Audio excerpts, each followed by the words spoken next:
अब हम बात करते हैं अडप्टेशंस की students. What is adaptation? Adaptation एक एनवायरनमेंट में खुद को ढालना अडप्टेशन कहलाया जाता है। अगर आप अपने एनवायरनमेंट में ढल नहीं सकते तो हम वहां पर सरवाइव भी नहीं कर सकते। So we have to cope up with that environment so as to survive there. उसके लिए हर एनिमल में, हर ऑर्गेनिज्म में कुछ स्पेशल कैरेक्टरिस्टिक्स होते हैं जिसकी वजह से वो अपने एनवायरनमेंट में सरवाइव कर पाता है, और उन कैरेक्टरिस्टिक्स को अडप्टेशंस कहा जाता है। These are the certain characteristics in animals which enables them to survive in their environment. Adaptations are certain special, कह सकते हो आप, certain special characteristics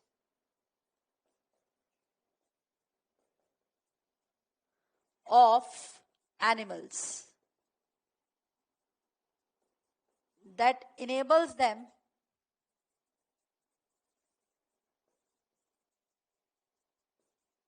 to survive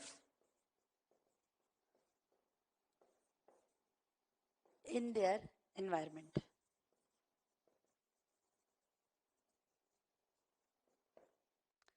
इसके बारे में हम फर्दर बात करते हैं। जैसे कि कैमल है, कैमल हॉट डेजर्ट्स में सरवाइव कर सकता है, बिना पानी पिए बहुत दिन तक, बिना खाना खाए तक वो चल लेता है। क्यों? क्योंकि उसमें ये अडेप्टेशन है कि वो उस तरीके के एनवायरनमेंट में सरवाइव कर सकता है। तो हर ऑर्गेनिज्म में एक स्पेशल कुछ फीचर्स होते हैं जो उसको उसके एनवायरनमेंट में सरवाइव करने में मदद करते हैं, उन्हें अडेप्टेशंस कहा जाता है। सबसे पहले हम बात करेंगे adaptations in polar regions. First of all will talk about adaptations in polar regions. Polar region जो कि एक्सट्रीमली कोल्ड क्लाइमेट होता है, जहां पे बहुत ज्यादा कोल्ड पाई जाती है।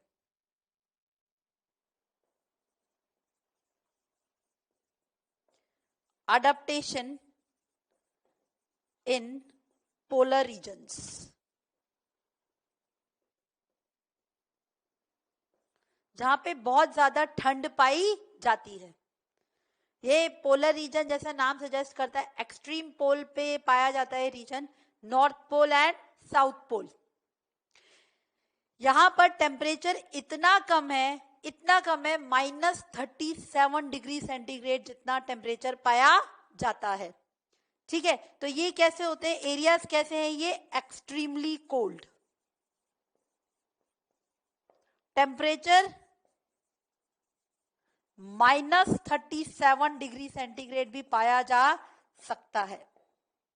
कुछ एनिमल्स जो पोलर रीजन में पाए जाते हैं वो कौन कौन से हैं? जैसे कि पोलर बियर,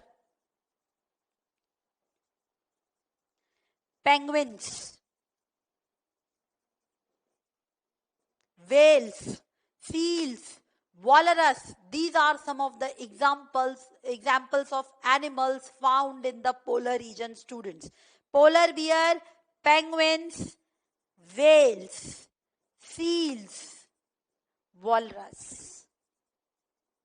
ये आपके पोलर एनिमल्स हैं।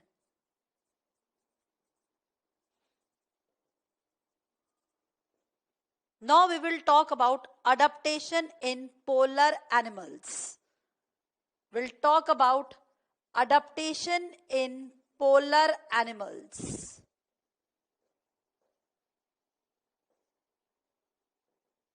और पोलर एनिमल्स में सबसे पहले हम बात करेंगे पोलर बियर।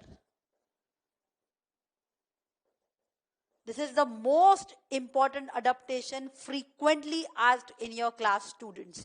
सबसे ज्यादा क्वेश्चन पोलर बियर पे आता है कि पोलर बियर में ऐसी कौन सी अडेप्टेशंस पाई जाती हैं जिसकी वजह से वो पोलर रीजन्स में सरवाइव कर पाता है। जितने भी पोलर एनिमल्स हैं स्टूडेंट्स, उनकी जो स्किन कलर होती है वो वाइट और लाइट इन कलर होती है। They have a fur, thick fur on their body. ठीक है, उनकी जो स्किन कलर होता है वाइट या लाइट इन कलर होता है, क्योंकि इसकी वजह से वो स्नो में हाइड कर जाते हैं और किसी को दिखाई नहीं देते हैं। तो इनकी जो स्किन कलर होता है, स्किन जो होती है वाइट या फिर लाइट इन कलर होती है। स्किन इज white और light in color.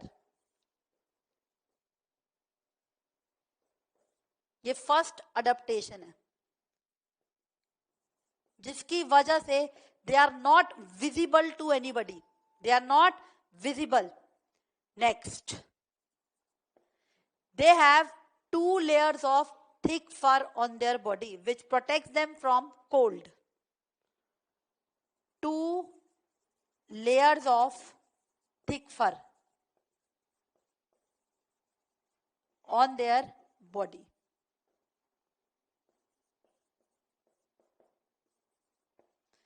ये उनकी बॉडी के अंदर एक फैट की लेयर होती है जिसे ब्लबर कहा जाता है. Under the skin, they have a fat layer which is called as blubber, which acts as insulator and protects the loss of heat from their body. Under their skin,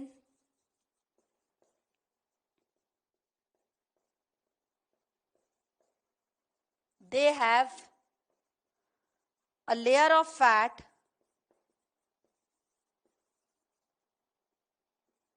called blubber. ये blubber जो होता है इनके heat loss होने नहीं देता. फिर इनके जो पॉज होते हैं वाइड और लार्ज पॉज होते हैं जिसकी वजह से ये स्नो पर वॉक कर पाते हैं. Wide and large pause.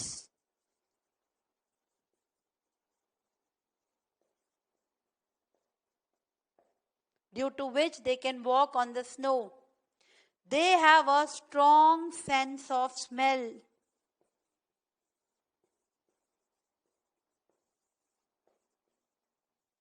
जिसकी वजह से they can catch their prey. So these are some of the adaptations found in polar bears. इनकी skin white या light in color होती है, so they are not visible in the snow. 2 layers of thick fur present on their body. Skin के नीचे एक fat की layer होती है जिसे ब्लबर कहा जाता है. वाइड और लार्ज पॉज होते हैं जिसकी वजह से वो स्नो पर चल पाते हैं. और स्ट्रॉन्ग सेंस ऑफ स्मेल होती है जिसकी वजह से ये आसानी से अपनी प्रे को कैच कर पाते हैं. So these are the adaptations found in polar bear students. अब हम अडेप्टेशंस ऑफ पोलर एनिमल्स में सेकंड एनिमल के बारे में बात करते हैं, दैट इज पेंगुइन्स. पेंगुइन्स भी व्हाइट कलर की होती हैं, so they are not visible under the snow. तो सबसे पहली अडेप्टेशन पेंगुइन में क्या पाई जाती है? They are white in colour, so that they are not visible in the snow. दूसरी बात, इनमें भी थिक फर पाया जाता है, लॉट ऑफ फैट होता है ताकि इनकी बॉडी जो है एक्सट्रीम कोल्ड क्लाइमेट में सरवाइव कर सके. तो lot of fat and thick fur present.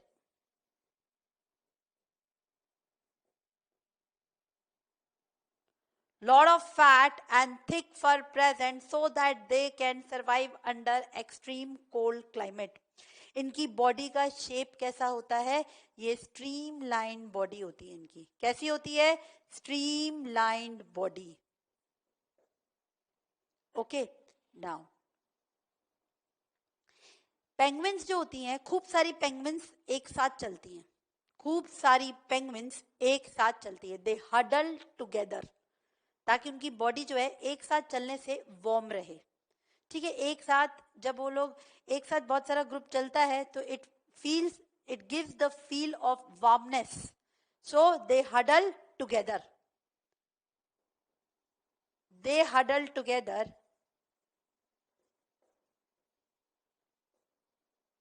to keep their body warm.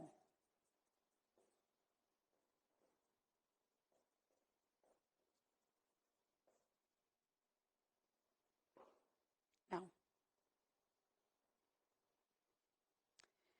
they have a brood which helps them for the incubation of eggs. अपने अंडों की सिकाई के लिए इनके पास एक ब्रूड होता है जिसकी वजह से वो अपने अंडों को सिकाई कर पाती हैं, गर्मी दे पाती हैं, so that they can reproduce successfully. ठीक है, तो अपने अंडों की सिकाई के लिए उनके पास एक ब्रूड पाउच होता है. they have a brood pouch for the incubation of their eggs.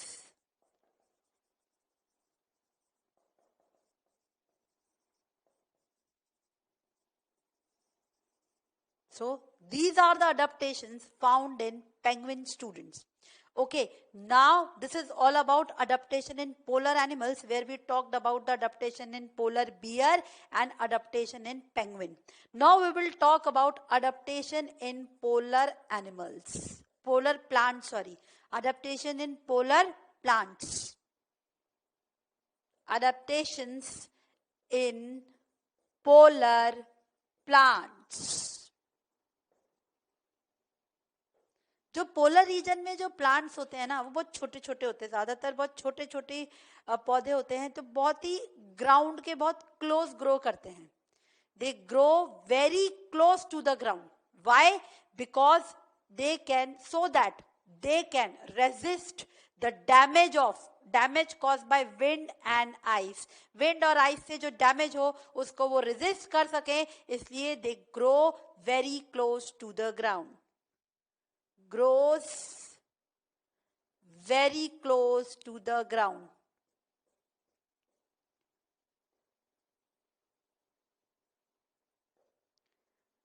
Leaves इनकी छोटी छोटी होती हैं ताकि पानी का लॉस ज्यादा ना हो.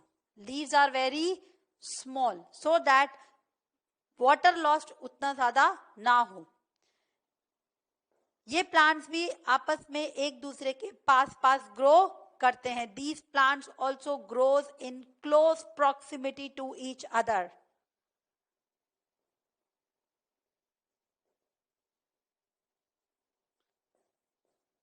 Close proximity to each other.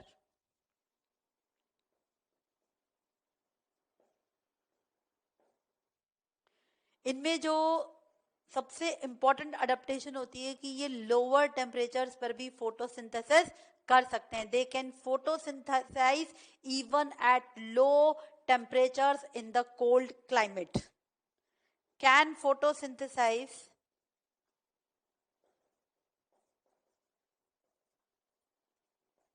Eight low temperatures. ये फोटोसिंथेसिस कर सकते हैं एट लो टेम्परेचर्स. और कुछ ऐसे प्लांट्स हैं, कुछ ऐसे प्लांट के कंपोनेंट्स हैं जैसे कि लाइकन्स. ये खाली रॉक के ऊपर भी ग्रो कर सकते हैं, which can even survive on the bare rock without soil. बिना सॉइल के एक खाली रॉक के ऊपर सर्वाइव कर सकते हैं. तो लाइकन्स जो होते हैं, some organisms like lichens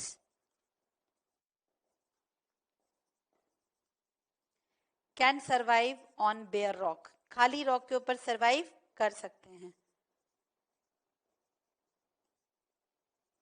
So these are the adaptations found in polar plant students. So they grow very close to the ground ताकि ये विंड और आइस के डैमेज को प्रोटेक्ट कर सके, ताकि मतलब उसे रेजिस्ट कर सके. इनमें स्मॉल लीव्स पाई जाती हैं ताकि ये पानी का लॉस ज्यादा ना हो. ये आपस में एक दूसरे के आसपास ग्रो करते हैं. ये लो टेम्परेचर्स पे भी फोटोसिंथेसिस कर सकते हैं. और लाइकन्स जो हैं वो बेयर रॉक पे ग्रो कर सकते हैं.